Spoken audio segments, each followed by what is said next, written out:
എടപ്പാടി പളനിസ്വാമിക്ക് വിശ്വാസം തെളിയിക്കാൻ രണ്ടാഴ്ചത്തെ സമയം ഗവർണർ നൽകിയിരുന്നെങ്കിലും നാളെ തന്നെ പ്രത്യേക സഭാസമ്മേളനം ചേർന്ന് വിശ്വാസ വോട്ട് തേടാനാണ് തീരുമാനം.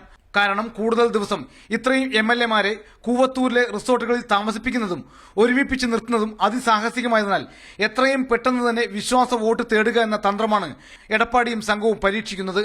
OPS പക്ഷമാകട്ടെ റിസോർട്ടുകളിൽ കഴിയുന്ന കുറച്ച് എംഎൽഎമാരെങ്കിലും തങ്ങളോടൊപ്പം വരുമെന്ന് ഇപ്പോഴും കരുതുന്നു. എന്നാൽ OPS അടക്കമുള്ളവർക്ക് അണ്ണാ DMK നൽകുന്ന വിപ്പ് ബാധകമാണ് എന്നതിനാൽ എങ്ങനെ എതിർ നിലപാട് സ്വീകരിക്കുമെന്നതിൽ ആശയക്കുഴപ്പമുണ്ട്. നാളെ രാവിലെ 11-നാണ് സഭ ചേരുക. ഈ മന്ത്രിസഭ അംഗങ്ങളുടെ വിശ്വാസം തേടുന്നു എന്ന ഒറ്റവരി പ്രമേയമായിരിക്കും എടപ്പാടി പളനിസ്വാമി സഭയിൽ അവതരിപ്പിക്കുക. 8 എംഎൽഎമാരുള്ള കോൺഗ്രസ് ഇതിനകം തന്നെ വിപ്പ് പുറത്തിറക്കി കഴിഞ്ഞു.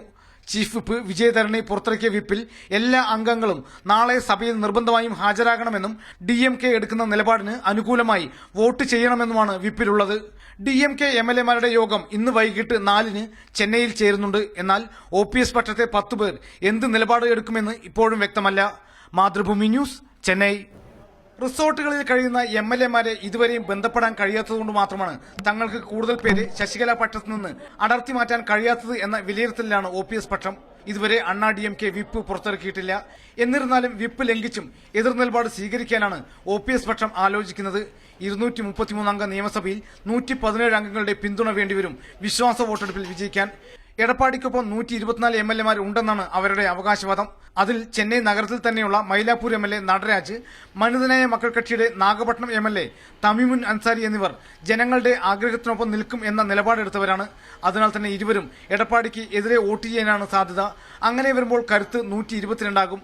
സ്പീക്കർ ധനപാലിന്റെ വോട്ട് കൂടി മാറ്റി നിർത്തിയാൽ എടപ്പാടി പക്ഷത്തെ എംഎൽഎമാരുടെ എണ്ണം വീണ്ടും കുറയുകയാണ്.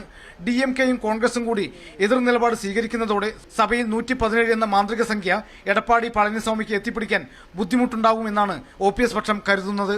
അതുപോലെ തന്നെ നിലവിലുള്ള 10 എംഎൽഎമാർക്ക് പുറമെ റിസോർട്ടുകളിലുള്ള ചിലരെയെങ്കിലും സഭയിൽ വെച്ച് സ്വാധീനിക്കാൻ കഴിയുമോ എന്ന ശ്രമവും നടത്തുന്നുണ്ട്. അതെന്തായാലും നാളെ രാവിലെ 11 മണി വരെ അനിശ്ചിതത്വം തന്നെയാണ് തമിഴകത്ത്. മാതൃഭൂമി ന്യൂസ്, ചെന്നൈ.